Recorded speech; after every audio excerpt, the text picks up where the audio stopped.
Partner শনিবারে বাসা থেকে পালিয়ে গেলাম।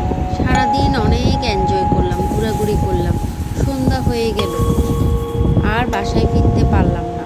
পরের দিন সকালে আমি চলে আসলাম, কিন্তু আমার পার্টনার আসলো না।